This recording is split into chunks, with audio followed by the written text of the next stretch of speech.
মিরপুর নামে একটা বন ছিল। টুনি নামে একটা গরিব পাখি সেই বনে বাস করত। আর তার একটা মেয়ে ছিল টুকি। মা, আমরা কি প্রথম থেকে গরিব পাখি? না রে মা, আমরা প্রথম থেকে গরিব পাখি না। আমার শাশুড়ি মানে তো ঠাম্মি একজন প্রভাবশালী পাখি ছিল। উনি একদিন বনে পাকা আমের ঘর পেয়েছিলেন। ওই পাকা আমের ঘর থেকে যত ইচ্ছে পাকা আম নেওয়া যেত।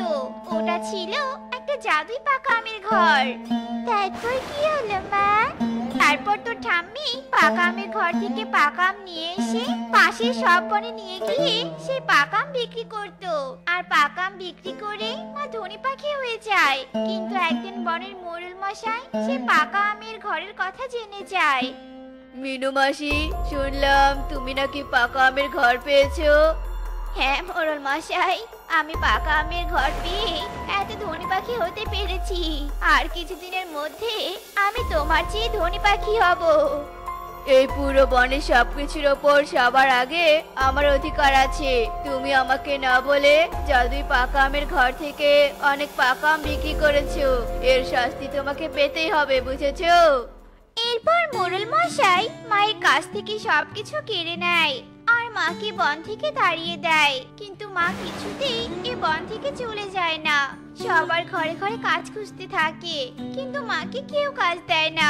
উপায় না পেয়ে মা ভিক্ষা করে সংসার চালাতে লাগলো। তখন থেকে আমরা গরিব পাখি রে মা। মা, ওই পাকা আমের ঘর কি এখনো বনে আছে? না, এখন ওই পাকা আমের ঘরের কোনো খোঁজ নেই। যখন মোড়ল মশাই ওই পাকা আমের ঘর থেকে পাকা আম নিতে গিয়েছিল, তখন ওই পাকা আমের ঘর উধাও হয়ে গিয়েছিল। তখন থেকেই ওই পাকা আমের ঘরের কোনো খোঁজ নেই। মা, আমার শরীরটা খুব খারাপ লাগছে মা। মনে হচ্ছে জ্বর আসবে। আমি তো কাল থেকে কিচ্ছু খাইনি। তুমি আমার জন্য কিছু খাবার নিয়ে এসো না মা। হ্যাঁ রে মা, আমি এক্ষুনি কারো ঘর থেকে খাবার চেয়ে আনছি। এরপর টুনি বনে সব পাখিদের ঘরে ঘরে খাবার চায়, কিন্তু কেউ টুনিকে কোনো খাবারই দেয় না।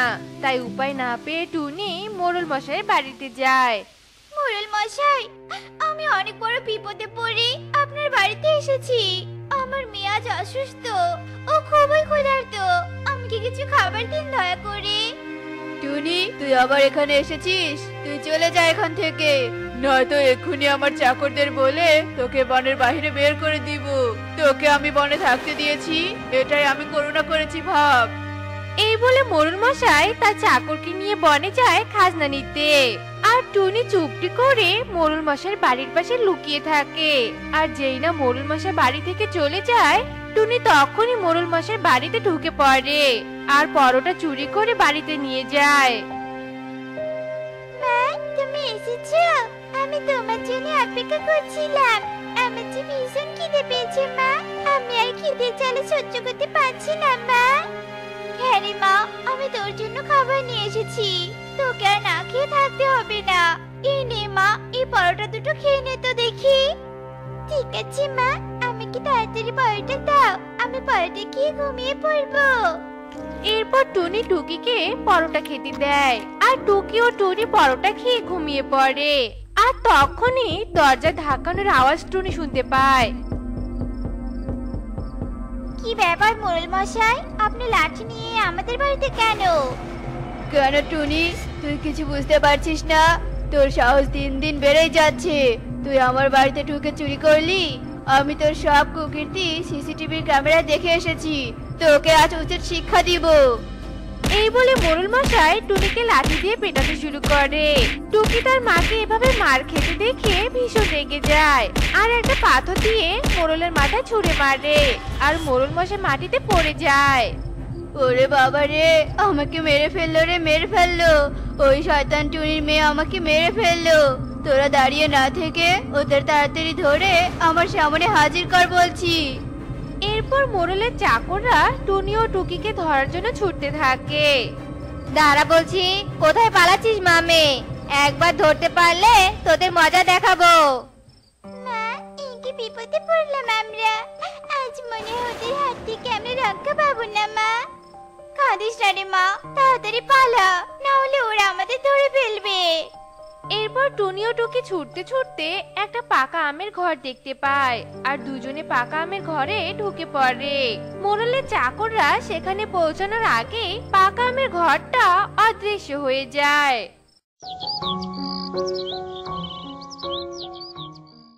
পাকা আমের ঘরে তোমাদের স্বাগতম। এই জাদুর পাকা আমের ঘর থেকে তোমরা যত ইচ্ছা আম নিতে পারো। তুমি কি সেই পুরনো পাকা আমের ঘর যা আমার শাশুড়ি পেয়েছিল?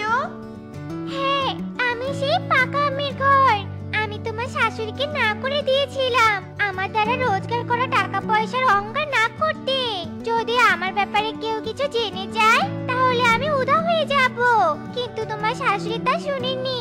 এই বনের মোড়ল মশাইকে আমার কথা বলে দিয়েছে। আর তারপর তো আমার কথা মোড়ল মশাই জেনে গেল, তাই আমাকে উধাও হয়ে যেতে হলো। কিন্তু তুমি এ ভুল করো না। ঠিক আছে পাকা আমের ঘর, আমি তোমার কথা কাউকে বলবো না। কিন্তু আমি না বললেও কেউ যদি তোমার কথা জেনে যায় তখন কি করব? এ নিয়ে তোমাকে কিছু ভাবতে হবে না, আমি সব সামলিয়ে নিব। আর পাকা আমের ঘর থেকে টুনি পাকা আম নিয়ে বনে বনে বিক্রি করে বেড়ায়। ওই টুনি টুকি কোথায় পালিয়ে গেল? আমাকে তো জানতেই হবে। আমার চোখে ফাঁকি দিয়ে শয়তান টুনি কত দূর আর যাবে?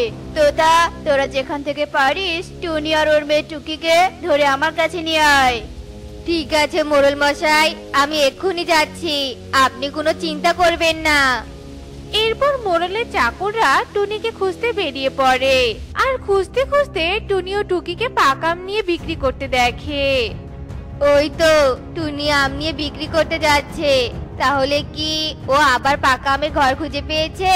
তাহলে তো মোড়ল মশাইকে ব্যাপারটা বলতে হচ্ছে। এরপর তোতা সেখান থেকে চলে মোড়লের কাছে আসে। কি ব্যাপার তোতা, তুই টুনিকে খুঁজে পাসনি নাকি? হ্যাঁ মোড়ল মশাই, আমি টুনিকে দেখতে পেয়েছি, ও পাকা আম নিয়ে বিক্রি করছে। কি বলছিস এসব? তাহলে ওই শয়তান টুনি পাকা আমের ঘর খুঁজে পেয়েছে। তুই আগামীকাল টুনিকে ফলো করবি আর দেখবি টুনি কোথায় যায়, আর আমাকে এসে বলবি, বুঝেছিস? ঠিক আছে মোড়ল মশাই, আপনি কোনো চিন্তা করবেন না।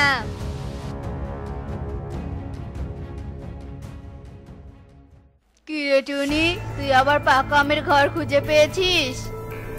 মানে মোড়ল মশাই, কি ইয়ে মানে করছিস? হ্যাঁ, কি ভেবেছিস আমি কিছু জানতে পারবো না? মূর্খ টুনি কোথাকার, এখন তুই আমাকে বল ওই পাকা আমের ঘর কোথায় আছে, নয়তো তোদের আমি মেরেই ফেলবো। এই টুনি, তুই পাকা আমের ঘর দেখাবি বলে সারা বন ঘুরে নিয়ে বেড়াচ্ছিস। তুই কি ভেবেছিস আমি তোর চালাকি ধরতে পারবো না? আমাকে বোকা বানানো এতটা সহজ নয়, বুঝতে পেরেছিস? এবার তাড়াতাড়ি বল পাকা আমের ঘর কোথায় আছে, না হলে টুকিকে মেরে ফেলবো, এই বলে দিলাম। না মোড়ল মশাই, দয়া করে আমার টুকির কোনো ক্ষতি করবেন না। আমি আপনাকে পাকা আমের ঘর দেখিয়ে দিচ্ছি। এরপর টুনি মোড়লকে পাকা আমের ঘরের কাছে নিয়ে যায়। এরপর মোড়ল তার চাকরদের নিয়ে পাকা আমের ঘরে প্রবেশ করে। আর পাকা আমের ঘরে প্রবেশ করার সঙ্গে সঙ্গে অনেকগুলো পাকা আম তাদের গায়ের উপরে পড়তে থাকে। ওরে বাবা গো, মরে গেলাম গো, মরে গেলাম। আমার গায়ের উপরে যে আম দিয়ে ভর্তি হয়ে গেল। এখন আমি যে আর নিঃশ্বাস নিতে পারছি না। আমাকে ছেড়ে দাও, ছেড়ে দাও দয়া করে। আমি তোদের ছেড়ে দিতে পারি, তবে একটা শর্ত আছে। তুই আর কখনো কোনো পাখির উপর অন্যায় অত্যাচার করবি না। আমাকে কথা দে। ঠিক আছে, আমি কথা দিলাম আমি আর কোনো পাখির ওপর অন্যায় অত্যাচার করব না। আমার ভুল হয়ে গেছে, তুমি আমাকে ক্ষমা করে দাও পাকা আমের ঘর। আমি এখন থেকে সৎ পাখি হয়ে যাব। এরপর পাকা আমের ঘর মোড়লকে ছেড়ে দেয়। আর টুনি ও টুকি পাকা আমের ঘরে শান্তিতে বসবাস করতে থাকে। তো বন্ধুরা, আমাদের আজকের এই গল্পটি তোমাদের কাছে কেমন লেগেছে তা কমেন্টে জানাতে ভুলো না কিন্তু।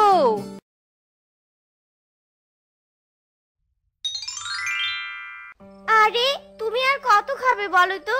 সে তখন থেকে তুমি শুধু খেয়েই যাচ্ছ আর খেয়েই যাচ্ছ।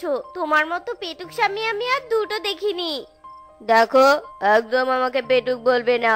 আমি শুধু খাবার খেতে ভালোবাসি, আর তাই তো এত খাবার খাই। আর আমি তো কারোটা চুরি করে খাই না, আমি আমার নিজের রোজগারের টাকা দিয়ে খাবার কিনে খাই, বুঝেছো? হ্যাঁ হ্যাঁ, কিছু বললেই তো তোমার ওসব অজুহাত, কিন্তু কাজের কাজ তো কিছুই নেই। চুপ করো তো তুমি, চুপ করো এবার।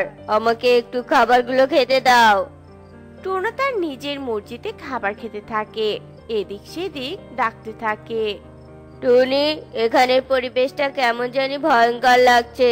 মনে হচ্ছে আড়াল থেকে আমাদেরকেও লক্ষ্য করছে। কিন্তু আমি তো আশেপাশে কিছুই দেখতে পাচ্ছি না। মনে হয় তোমার অতিরিক্ত খাবারের কারণে এমন হয়েছে। এখন তুমি যদি খাওয়া বাদ দিয়ে তাড়াতাড়ি একটু নৌকাটা চালাও, আমাদের তো আবার গুরুদেবের কাছে যেতে হবে। আমাদের তো জাদুবিদ্যা তপস্যা করতে হবে। টোনা টুনির কথা শুনে খাওয়া বাদ দেয় আর তাড়াতাড়ি করে নৌকা চালায়। আর তারপর দুজনে মিলে গুরুদেবের আশ্রমে আসে। তোরা আমাকে খবর পাঠিয়েছিলি যে আরো আগে আসবি, কিন্তু তোদের আসতে এত দেরি হলো কেন বলতো? ক্ষমা করবেন গুরুদেব, এবার আপনি আমায় জাদুবিদ্যায় পারদর্শী করে তুলুন। ঠিক আছে, আমার সামনে তুই আসন পেতে বস, আমি তোকে সব কিছু শেখাচ্ছি। টুনি গুরুদেবের কথা মতো আসন পেতে গুরুদেবের সামনে বসে পড়ে। আর গুরুদেব তার মন্ত্রতন্ত্র দিয়ে টুনিকে জাদুবিদ্যা শেখাতে থাকে। এইদিকে দেখতে দেখতে রাত পেরিয়ে ভোর হয়ে আসে।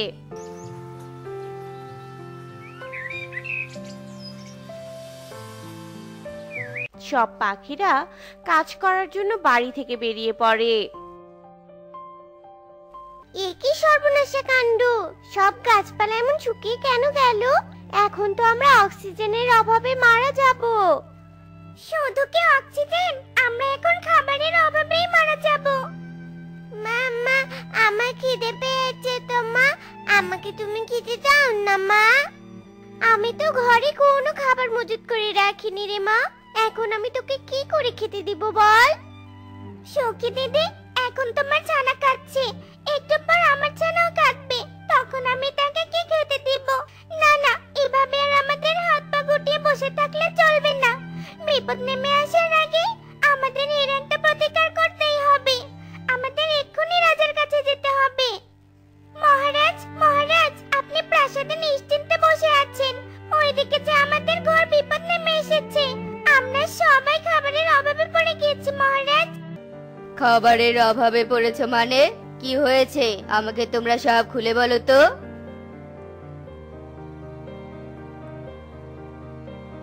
কি এত বড় অঘটন আমার জঙ্গলে? চলো তো গিয়ে দেখি। রাজা তড়িঘড়ি করে প্রাসাদ থেকে বেরিয়ে আসে। আর গাছপালার এমন করুণ দশা দেখে রাজা দুঃখে ফেটে পড়েন। আর তখনই হঠাৎ রাজার চোখ পড়ে সেই জীবন্ত বটগাছের দিকে। সব গাছ মৃত, একমাত্র এই বটবৃক্ষটাই এত সতেজ আর জীবন্ত কেন? এর ভিতর কি তাহলে কোনো রহস্য লুকিয়ে আছে? এই বলে রাজা গুটি গুটি পায়ে গাছের সামনে গিয়ে দাঁড়ায়। আর তখনই গাছ তার লতা পাতা দিয়ে রাজাকে পেঁচিয়ে ধরে। এ কি? ছাড়ো, ছাড়ো বলছি আমায়। তোমরা সবাই দাঁড়িয়ে কেন আছো? বাঁচাও আমায়, বাঁচাও। এত সহজে তো আমি ছাড়বো না, আমি সব কিছু ধ্বংস করব, আমার করব সব। না না, আমায় মেরো না, আমায় ছেড়ে দাও। তোর এত বড় সাহস, তুই আমার লতা পাতা কেটে দিলি, আমি তোকে ছাড়বো না বলে দিলাম। মহারাজ, তাড়াতাড়ি পালান এখান থেকে। টুনির কথা মতো সবাই দ্রুত সেখান থেকে পালিয়ে যায়। আর সবাই গিয়ে রাজপ্রাসাদে আশ্রয় নেয়। মহারাজ, আমি ঘোর বিপদের গন্ধ পাচ্ছি।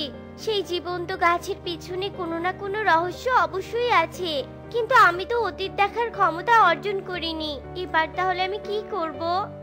তুমি আবার গুরুদেবের কাছে যাও, আমি এদিকটা লক্ষ্য রাখছি। তুমি আর কি লক্ষ্য রাখবে? শুধু তো খালি খাবে আর খাবে, পেটুক কোথাকার। তুমি আমাকে এভাবে বললে গো। আচ্ছা আচ্ছা, কাঁদতে হবে না, আমার ভুল হয়েছে। এবার তুমি থাকো আর সববার খেয়াল রেখো। ততক্ষণে আমি গুরুদেবের সাথে দেখা করে আসছি।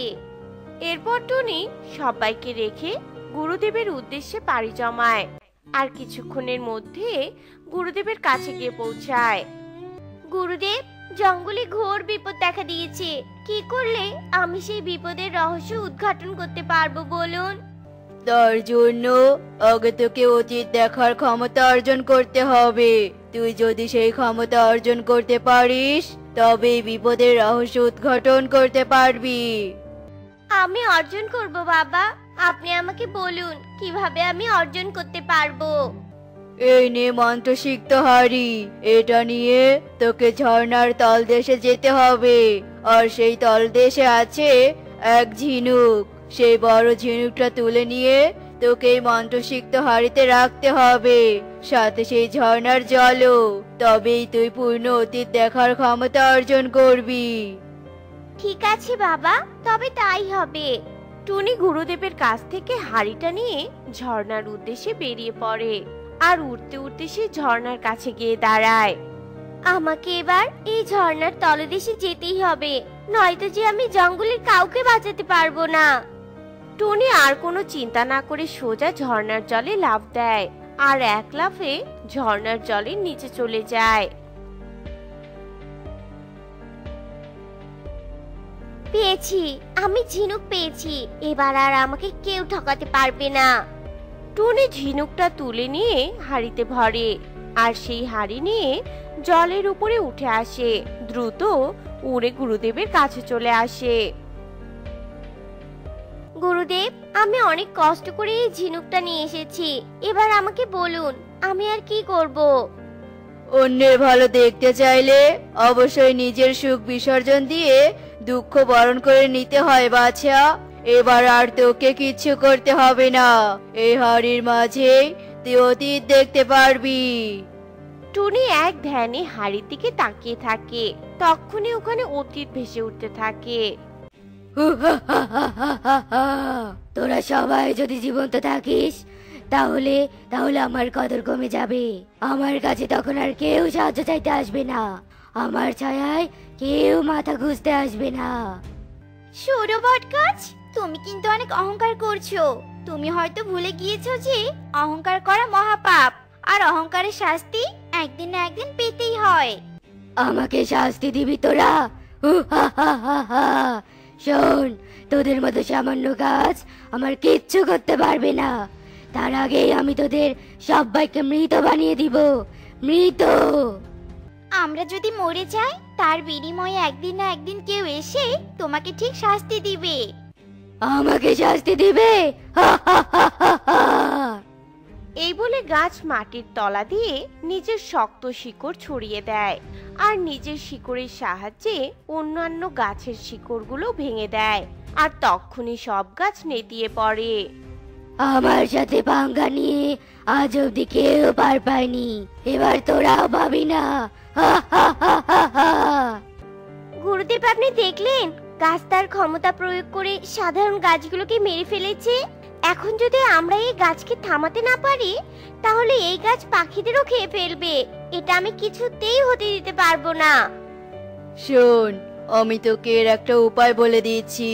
তুই যদি আমার কথা মতো কাজ করতে পারিস তবেই তুই ওই বট গাছকে ধ্বংস করতে পারবি।